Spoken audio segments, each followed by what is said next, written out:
टंलायाव गंजौसे बिसना गोनां देहा फाहामसालि लुफुंनो थांखि लानायाव बेले-बेजेआ नुजाथिदों मोननै हान्जानि गेजेराव गुबै बाथ्राया जादों गोदान जायगायाव लुफुंनो नागिरग्रा आरो सिगांनि थाखानायावनो लुफुंनो नागिरग्रा बे मोननै हान्जानि गेजेराव दावराव-दावसि दिनै उदालगुरि जिल्लानि सोलोंथाय आरो फालांगियारि सोहोरनि बिखायाव थानाय टंला बरदलै भवनाव मोनबा फसंथान आरो टंला ओनसोलनि मेलेमजिबिफोरनि बानजायनायाव रायजो राजानि गेवलां सावरायनाय जायो। बे मेलावनो बाहागो लादोंमोन टंलानि फरायसा आफाद एबसु, राभा फरायसा आफाद, कच राजबंशी फरायसा आफाद आरो असम जातीयतावादी युब शास्त्र परिषदजों लोगोसेनो टंलानि रायजो राजाफ्रा। टंलानि समाज सिबियारि कौला दैमारिनि आफाद सामलायनाय मेलावनो गंजौसे बिसना थानाय देहा फाहामसालिखौ लुफुंनायनि सायाव गुवारै सावरायनाय जादोंमोन।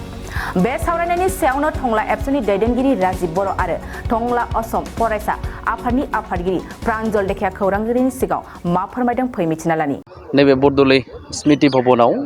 जोंनि टंला ओनसोलनि मोनबा सात्र खन्था जोङो जथायै दिनै मोनसे हाबाफारि जों लादों। बे हाबाफारियाव गोबां टंला ओनसोलनि मेलेमजिबि बिथांमोनखौ जोङो लिंदों आरो बिनि जाहोनाव लिंनाय जादों जे जोंनि टंलायाव जे 100 बेडेड जे हस्पिटाल जे फैदों बिनि सायाव गोबां खोथा ओंखारलायदों आरो जोङो मोनबा संगठनजों जयै जोङो मोनसे गोलाव समनिफ्रायनो जों हाबाफारि लाबोबाय थादोंमोन जे जिहेतु जे 100 बेडेड जि हस्पिटाल बियो जोंनि साखाथिनिनो जे जंगलपारा बेयाव जानांगौ होननानै आरो बेयाव गोबां जोंनिनो बिधायक MLA बिथाङा बै समाव जोंखौ हाखौ नायनो होदोंमोन आरो जों बेबायदिनो जों हाबो नागिरनानै मोनदोंमोन आरो हा नागिरनायाव गोबां लेट जानायनि जाहोनाव बिटिआर गभर्नमेन्टआ बेखौ जोंनो बारा गोबाव जायाखै एलटमेन्ट होनाया 20 बिघा हा एलटमेन्ट होबाय आरो जोङो मोनबा संगठनजों आरो ओनसोलनि रायजो राजाफोरखौ लानानै जों दिनै थि खालामदों आरो जों मोनसे खिदानथ'आव फैदों जे जोंनो BTCआ होनाय हा 20 बिघा बेयावनो जाहाथे 100 बेडेड जि हस्पिटाल बियो जायो आरो थाखानाय जि 30 बेडेड जि हस्पिटाल बियो जाहाथे बिदिनो थायो। गोबां जोंनि गेजेराव गोबां बिभाजन फैदों। बिथांमोना बुंदों जे 30 बेडेडखौ बोखारनानै 100 बेडेड बेयाव लांनायदों बे नङा। जों मोनबा संगठना जों बेखौनो सानगासिनो दङ जे 30 बेडेड बे 30 बेडेडआनो थागोन खिन्थु जि 100 बेडेड बियो गुबुन जिहेतु जोङो हा BTCआ होनाय बेयाव जाहाथे बियो जायो बेखौ जोङो मोनबा संगठनजों दिनै जथायै सावरायलायनानै गोबां रायजो राजानि मतामतजों जोङो बेखौ खिदानथ' खालामनाय जादों। আমি টংলাৰ আচলতে স্বাৰ্থত টংলাখনৰ উন্নয়নৰ স্বাৰ্থত আমি সকলোৱে একত্ৰিত হৈছোঁ। সকলোৱে অৱগত টংলাত এশখন বিচনাযুক্ত চিকিৎসালয়ৰ বাবে অসম চৰকাৰে আচলতে আবণ্টন দিছিলে আৰু তাৰপিছতে অসম চৰকাৰৰ ফালৰ পৰা আমাৰ স্থানীয় MLA পানেৰী বিধানসভা সমষ্টিৰ MLA সন্মানীয় বিশ্বজিৎ দৈমাৰী ডাঙৰীয়া আমাক বা বিভাগীয় কৰ্তৃপক্ষই এটা সময়ত টংলাৰ বিভিন্ন দল সংগঠনক টংলাৰ ৰাইজক কৈছিলে যে এশখন বিচনাযুক্ত চিকিৎসালয়খন স্থাপনৰ বাবে টংলাত তেনেকুৱা ধৰণৰ পৰ্যাপ্ত ভূমি আছেনে নাই, যদি আছে তেনে টংলাবাসী ৰাইজক দেখুৱাই দিবৰ কাৰণে আহ্বান জনোৱা হৈছিলে। আৰু আমি অৱশেষত আমি টংলাৰ 5টাকৈ সংগঠন টংলাবাসী ৰাইজে লগ লাগি পেলাই টংলাত তেনেকুৱা ধৰণৰ চৰকাৰী ভূমি আছেনে নাই আমি খা খবৰ লৈ চক্ৰ বিষয়ৰ জৰিয়তে আমি খা খবৰ লৈ আমি দক্ষিণ জংঘলপাৰ টংলাৰ একেবাৰে টংলাৰ টাউনৰ মাজমজিয়াৰ পৰা 1.5-2 কিলোমিটাৰ নিলগত থকা দক্ষিণ জংঘলপাৰাত আমি মাটি তেনেকুৱা ধৰণৰ পৰ্যাপ্ত ভূমি আমি দেখুৱাই দিবলৈ সক্ষম হৈছিলোঁ। আৰু পৰৱৰ্তী সময়ত আমি বিভিন্ন বিভাগীয় কৰ্তৃপক্ষৰ লগত আলোচনা কৰি পেলাই আমাৰ BTR গভৰ্ণমেণ্টে NHM নেশ্যনেল হেল্থ মিছনৰ লগত আলোচনাৰ বিলোচনাৰ মাজেৰে পৰ্যাপ্ত সেই হস্পিটেলখন স্থাপনৰ বাবে 20 বিঘা ভূমি আবণ্টন দিছিলে। আৰু এই আবণ্টনিত ভূমিতে টংলাবাসী ৰাইজ লগতে আমাৰ এই 5টাকৈ সংগঠনে আমি বিচাৰিছোঁ যে টংলাৰ উন্নয়নৰ স্বাৰ্থত টংলাখনৰ সাম্প্ৰতিক উন্নয়ন সম্প্ৰসাৰিত হোৱাৰ স্বাৰ্থত বা টংলাখনত চিকিৎসাৰ দিশটো যাতে আমি উন্নয়নৰ দিশটোতে আগবঢ়াই নিব পাৰোঁ তাৰ স্বাৰ্থত আমি সেই 20 বিঘা ভূমিতে আমি টংলাৰ এশখন বিচনাযুক্ত হস্পিটেলখন যাতে স্থাপন হয় তাৰ বাবে আমি দাবী জনাইছিলোঁ। কাৰণ আমি 50টা বছৰ বা ভৱিষ্যতৰ কথা চিন্তা কৰিছোঁ, 100টা বছৰৰ পিছৰ কথা চিন্তা কৰিছোঁ। সেই হস্পিটেলখন পৰৱৰ্তী সময়ত হয়তো আৰু উন্নীতকৰণৰ কাম কাজ চৰকাৰে আগবঢ়াব, যাৰ ফলত নেকি য'ত নেকি আমাক এভেইলেবল ভূমি লাগিব, মাটি লাগিব আৰু তাতে আমাৰ এভেইলেবল মাটি আছে। গতিকে আমাৰ বৰ্তমান যিখন আমাৰ 30খন বিচনাযুক্ত হস্পিটেল আছে যিখন নেকি আমাৰ আচলতে টংলাবাসী ৰাইজৰ সঞ্জীৱনী স্বৰূপ আছিলে, য'তে আমি তাতে আমাৰ পোনপ্ৰথমে প্ৰাথমিক চিকিৎসাখিনি পাবলৈ সক্ষম হৈছিলোঁ, সেই চিকিৎসালয়খনৰো আমি উন্নয়ন বিচাৰিছোঁ। সেই চিকিৎসালয়খনতো অভিজ্ঞ চিকিৎসক দিয়ক, পৰ্যাপ্ত ঔষধৰ ব্যৱস্থা কৰক,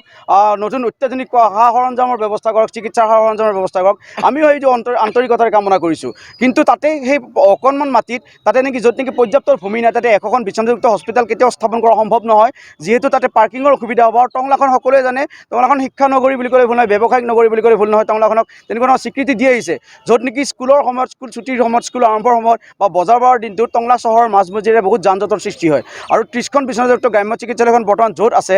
অসমৰ চিকিৎসালয় য'ত আছে বৰ্তমান তাৰ পৰা কেতিয়াবা যদি ৰোগীক যদি গুৱাহাটীলৈ বা মংগললৈ যদি ৰেফাৰ দিয়াৰ ব্যৱস্থা কৰে টংলা চহৰৰ মাজেৰে যোৱাটো অসম্ভৱ হৈ পৰে যান জঁটৰ বাবে কিন্তু বৰ্তমান আমি যিখিনি নেকি আমি আচলতে সুইটেবল লেণ্ড আমি দক্ষিণ জংঘলপাৰাত বিটিআৰ গভৰ্ণমেণ্টে 20 বিঘা মাটি আবণ্টন দিছে সেইখিনি আমাৰ NHMৰ পৰা আমাৰ পৰ্যবেক্ষক আহি পেলাই তেওঁলোকে নিজেই পৰ্যবেক্ষণ কৰিছে পৰ্যবেক্ষণ কৰি তেওঁলোকে চাইছে পাৱাৰ লাইনৰ সুবিধা আছে তাতে ধুনীয়াকৈ কমিউনিকেশ্যনৰ সুবিধা আছে তাৰ পৰা FCR কাষেৰে যোৱাৰ পথটোৱে আমি মংগললৈ গুৱাহাটী হ'লে আমি মেকেঞ্জি ৰোডেৰে আমি গৈ পেলাই আমি আমাৰ UT ৰোডেৰে গৈ আমি ওদালগুৰি তেজপুৰ আমি যাব পাৰোঁ গোটেইখিনি সা সুবিধা আছে আৰু সকলো পৰ্যবেক্ষণ কৰি তেওঁলোকে মাটিখিনি সুইটেবল বুলি ঘোষণা কৰিছিলে তাৰপিছতো এটা চক্ৰই আচলতে কিছুমান নিৰ্দিষ্ট স্বাৰ্থ তেওঁলোকে আগত ৰাখি পেলাই বৰ্তমান 30খন বিচনাযুক্ত হস্পিটেলখনে ভাঙি পেলাই তাতে আকৌ 100খন বিচনাযুক্ত হস্পিটেল এখন স্থাপন কৰাৰ বাবে তেওঁলোকে উঠিবই লাগিছে আমি সেইটো সম্পূৰ্ণভাৱে তেওঁলোকক আমি নস্যাৎ কৰিছোঁ সেইটো কাৰণে নস্যাৎ কৰিছোঁ আমি তেওঁলোকক বিৰোধ কৰিব জনা আমি নস্যাৎ এইটো কাৰণে কৰিছোঁ তাতে মাটিখিনি এভেইলেবল নহয় যদি এখন বিচনাযুক্ত হস্পিটেলৰ বাবে মাটিৰ পৰ্যাপ্ত প্ৰয়োজন সেই পৰ্যাপ্ত ভূমি তাতে নাই গতিকে 100খন বিচনাযুক্ত হস্পিটেলত সকলোৰে সা সুবিধা হোৱাকৈ আমি দক্ষিণ জংঘলপাৰাত বিটিআৰ গভৰ্ণমেণ্টে আবণ্টন দিয়া 20 বিঘা মাটিতে আমি হস্পিটেলখন স্থাপন কৰাৰ বাবে আমি সকলোৱে মনোনিৱেশ কৰিছোঁ লগতে আজি আমি টংলাৰ বৰদলৈ লোকপ্ৰিয় গোপীনাথ বৰদলৈ স্মৃতি ভৱন প্ৰাংগণত টংলাৰ বিভিন্ন অনুষ্ঠান প্ৰতিষ্ঠান জ্যেষ্ঠ নাগৰিক টংলাৰ সকলো ৰাইজক একত্ৰিত কৰি আমি টংলাবাসী ৰাইজৰ মনৰ কথা আমি জানিব বিচাৰিছোঁ সকলোৱে একে আশাৰে কৈছে আন্তৰিকতাৰে কৈছে যে টংলাৰ সৰ্বাংগীন উন্নয়ন বিচাৰিছোঁ টংলাৰ উন্নয়ন জংঘলপাৰাই নহয় টংলাৰ বিভিন্ন পৰিধি সাঙুৰি লওক লাহে লাহে টংলাখন উন্নয়ন হওক আৰু টংলাৰ 100খন বিচনাযুক্ত চিকিৎসালয়খন দক্ষিণ জংঘলপাৰাত কোনো ধৰণৰ জাত নটৰ সৃষ্টি নোহোৱাকৈ সকলো দিশৰ পৰা সা সুবিধা যাতায়াতৰ ফালৰ পৰা সকলো দিশৰ সা সুবিধাৰ প্ৰতি লক্ষ্য ৰাখি তাতে স্থাপন হোৱাটো সকলোৱে মনে প্ৰাণে বিচাৰিছে আৰু আমি প্ৰস্তাৱ লৈ পেলাই আজি আমাৰ স্পীকাৰ মহোদয়ৰ লগতে আমাৰ টংলাৰ পানীৰ বিধানসভা সমষ্টিৰ আমাৰ MLA মুখ্যমন্ত্ৰীলৈ আমি ইয়াৰ প্ৰস্তাৱ সম্বলিত এইখন আমি সকলোৰে স্বাক্ষৰ সম্বলিত এই প্ৰস্তাৱখন আমি প্ৰেৰণ কৰিম এইটো নতুনকৈ আচলতে এটা আমি শুনিবলৈ পাইছোঁ যেতিয়া নেকি আমাৰ এই 100খন বিচনাযুক্ত চিকিৎসালয়খনৰ বাবে ভূমি বিচাৰিছিলে এভেইলেবল ভূমি ক'ত আছে টংলাবাসী ৰাইজক চাবৰ কাৰণে কোৱা হৈছিলে আমাক স্বয়ং বিশ্বজিৎ দৈমাৰী ডাঙৰীয়া MLA ডাঙৰীয়াই আমাক কৈছিলে NHMৰ ফালৰ পৰা কোৱা হৈছিলে যে টংলাত তেনেকুৱা ধৰণৰ পৰ্যাপ্ত ভূমি আছে যদি আপোনালোকে দেখুৱাই দিয়ক যদি 130খন বিচনাযুক্ত চিকিৎসালয়খনে যদি উন্নীতকৰণৰ কাৰণে যদি তেনেকুৱা ধৰণৰ যদি কোনো ধৰণৰ প্ৰস্তাৱ আহিছিলে তেতিয়া তেওঁলোকে কি কাৰণত আমাক ভূমি চাবলৈ দিছিলে আমাক দুমোজাত পেলাইছে নেকি ছাত্ৰ সংগঠনখিনি আমাক দুমোজাত পেলালে নেকি NHMে বা আমাক বিভাগীয় কৰ্তৃপক্ষই আমাক দুমোজাত পেলালে নেকি যে যদি তেওঁলোকে সেইখনে উন্নীতকৰণৰ কাৰণে প্ৰস্তাৱ আহিছিলে আমি মনে প্ৰাণে বিচাৰিছিলোঁ সেইখন উন্নীতকৰণ হওক বুলি আমি এতিয়াও কওঁ আমি ছাত্ৰ সংগঠনসমূহ লগ লাগি পেলাই আমি টংলা চাৰিআলিৰ মাজমজিয়াত আমি কাৰ্যসূচী কৰিছোঁ আমাৰ 30খন বিচনাযুক্ত গ্ৰাম্য চিকিৎসালয়খন উন্নীতকৰণ হ'ব লাগে পৰ্যাপ্ত চিকিৎসক লাগে আমাৰ অভিজ্ঞ চিকিৎসক লাগে পৰ্যাপ্ত সা সৰঞ্জাম লাগে আমাৰ উন্নীতকৰণ আমি মনে প্ৰাণে বিচাৰোঁ কিন্তু তেওঁলোকে কি কাৰণত আমাক তেতিয়াহ'লে কোৱা হৈছিলে যে পৰ্যাপ্ত 20 বিঘা ভূমি হ'লে 100খন বিচনাযুক্ত হস্পিটেলখন স্থাপন কৰাৰ ক্ষেত্ৰত সুবিধা হ'ব বুলি তেওঁলোকে আমাক কি কাৰণত তেতিয়াহ'লে ভূমি চাবলৈ দিছিলে যদি উন্নীতকৰণে আছিলে সেইখনে ভাঙি পেলাই উন্নীতকৰণ কৰিব লাগিছিলে আৰু এটা কথা স্পষ্ট কথা বৰ্তমান এখনেই চিকিৎসালয় টংলাৰ এই চিকিৎসালয়খনে সকলোৰে সঞ্জীৱনী স্বৰূপ এই বৃহত্তৰ ভূটান সীমান্তৱৰ্তী অঞ্চলৰ ৰাইজে প্ৰথমে প্ৰাথমিক চিকিৎসাখিনি কৰিবৰ কাৰণে টংলা হস্পিটেলখন 30খন বিচনাযুক্ত হস্পিটেল এইখন যদি কনষ্ট্ৰাকশ্যনৰ নামত ভাঙি পেলাই যদি 5-6 বছৰ ভাঙি পেলাই যদি নতুন কনষ্ট্ৰাকশ্যনৰ কাম আৰম্ভ কৰে আমি চিকিৎসা ক'ত কৰিম এইটো কথা চাব লাগিব সকলোৱে গতিকে আমি এটা কথা ক'ব বিচাৰিছোঁ আৰু বহুতেই যিবোৰ চক্ৰ এখন হস্পিটেল ভাঙি পেলাই কৰিম বুলি কৈ আছে তেখেতসকলক ক'ব বিচাৰিছোঁ তেখেতসকলে শ্লোগান দিছে টংলাৰ পৰা এখন হস্পিটেল স্থানান্তৰিত কৰিব দিয়া নহ'ব টংলাৰ পৰা স্থানান্তৰিত কৰিব আমি বিচৰা নাই জংঘলপাৰাখন টংলাৰ বাহিৰত নহয় সকলোৱে জনা উচিত জংঘলপাৰাখন টংলাৰ পৰিধিৰ ভিতৰত পৰে গতিকে আমি টংলাখনৰ উন্নয়নৰ পৰিধিটো আমি সম্প্ৰসাৰিত হোৱা বিচাৰিছোঁ আৰু আমি মনে প্ৰাণে বিচাৰিছোঁ কিন্তু সকলোৰে সুবিধাৰ প্ৰতি লক্ষ্য ৰাখি সকলোৰে সুবিধাৰ প্ৰতি পাৰ্কিঙৰ প্ৰতি লক্ষ্য ৰাখি যাতায়াতৰ সা সুবিধাৰ প্ৰতি লক্ষ্য ৰাখি ৰোগীক যাতে আমি উন্নত চিকিৎসাৰ বাবে গুৱাহাটী বা তেজপুৰলৈ যদি প্ৰেৰণ কৰিব লগা হয় পৰৱৰ্তী সময়ত তেতিয়াহ'লে কোনো ধৰণৰ যান জঁটৰ অসুবিধাৰ মাজত নপৰাকৈ ৰোগীক আমি যাতে ৰেফাৰ দিব পাৰোঁ তাৰ সেই দিশৰ প্ৰতি লক্ষ্য ৰাখি আমি এই দক্ষিণ জংঘলপাৰাত থকা 20 বিঘা মাটিত আমি 100খন বিচনাযুক্ত হস্পিটেলখন হোৱাটো আমি মনে প্ৰাণে বিচাৰিছোঁ পূৰ্বৰ স্থানৰ স্থানীয় ৰাইজৰ লগতে আন কেইবাটাও ছাত্ৰ সংগঠনে মিলি সংবাদ মাধ্যমযোগে জনাইছে যে পূৰ্বৰ স্থানৰ 13 বিঘা ছামথিং কিবা এটা ভূমি আছে হয় আচলতে যিখন নেকি আমাৰ 30খন বিচনাযুক্ত চিকিৎসালয় বৰ্তমান টংলাত আছে তাতে 13 বিঘা 7 কঠা 3 লেচা মাটি থকা বুলি কৈছে প্ৰেক্টিকেলি আছেনে নাই আমিও নাজানো তেওঁলোকে হয়তো প্ৰেক্টিকেলি চাইছেনে নাই নাজানো আমি কিন্তু এটা কথা সৰুৰে পৰা দেখি আহিছোঁ বা আমাৰ জ্যেষ্ঠসকলে দেখি আহিছে সেইখন হস্পিটেলৰ নামত থকা মাটিৰ যিখিনি ভূমি থকা বুলি কৈছে সেই ভূমিখিনি বৰ্তমানৰ চিকিৎসালয়খন য'ত আছে সেই চিকিৎসালয়খনত একেলগে নাই তাত ছয় বিঘা চামথিং কিবা মাটিহে আছে বাকীখিনি মাটি তাৰ পৰা কিছু দূৰ গৈ পেলাই আৰু কোনো লোকে বোলে তাতে বেদখল কৰি পেলাই ঘৰ নিৰ্বাহ কৰি আছে মাটি নিজৰ জীৱিকা নিৰ্বাহ কৰিছে ভূমি তেওঁলোকৰ আৱাস গৃহ স্থাপন কৰিছে তাৰ পৰা কিছু দূৰত গৈ ভূতনাথ শ্মশানখন য'ত আছে তাৰে ওচৰত এই হস্পিটেলখনৰ নামতে মাতি আছে গতিকে আপোনালোকে এটা কথা নিজেই সকলোৱে বিবেচনা কৰা উচিত এখন বিচনাযুক্ত চিকিৎসালয়খনৰ এটা পাৰ্ট বৰ্তমান থকা হস্পিটেলখনৰ ওচৰত হ'ব তাৰে এটা পাৰ্ট গৈ পেলাই তাতে হ'ব তেনেকুৱা ধৰণৰ হ'লে সকলোৰে সুবিধা হ'ব জানো সকলো এটা দেশ উদাহৰণ আছে মংগলদৈ চিভিলখনৰ যদি আমি উদাহৰণ যদি আমি দাঙি ধৰিব যাওঁ মংগলদৈ চিভিলখন য'ত আছে বৰ্তমান পুৰণা বিল্ডিং য'ত আছে তাতে আকৌ নতুন ৱাৰ্ড যেতিয়া নেকি সংযোজন কৰিছে নতুন বিল্ডিং সংযোজন কৰিছে প্ৰসূতি বিভাগ সংযোজন কৰিছে তেতিয়া নতুন বিল্ডিংটো তাৰ লগতে যাতে ৰোগীৰ সুবিধা হয় লগতে স্থাপন কৰিছে গতিকে আমি দক্ষিণ জংঘলপাৰ যিখিনি দেখাইছোঁ সেইখিনি অকল 20 বিঘা মাটিয়ে নহয় কিন্তু 20 বিঘা মাটি আবণ্টন দিছে বিটিআৰ গভৰ্ণমেণ্টে তাতে 58 বিঘা পিজিআৰ লেণ্ড মাটি আছে উদূৰ ভৱিষ্যতে যদি সেই এশখন বিচনাযুক্ত হস্পিটেল যদি কিবা যদি ৱাৰ্ড যদি তাৰ সংযোজন কৰিব লগা হয় নতুন বিল্ডিং সংযোজন কৰিব লগা হয় নিশ্চয় আমি দাবী জনাম যে এশখন বিচনাযুক্ত হস্পিটেলখন 20 বছৰ 30 বছৰৰ পিছত আৰু উন্নীতকৰণ কৰক বুলি আমি দাবী জনাম গতিকে এই উন্নীতকৰণ কৰিবৰ কাৰণে ভূমি লাগিব নে নাই য'ত ভূমি লাগিব পিজিআৰ লেণ্ড মাটিতে 58 বিঘা আছে বৰ্তমান এতিয়া আমি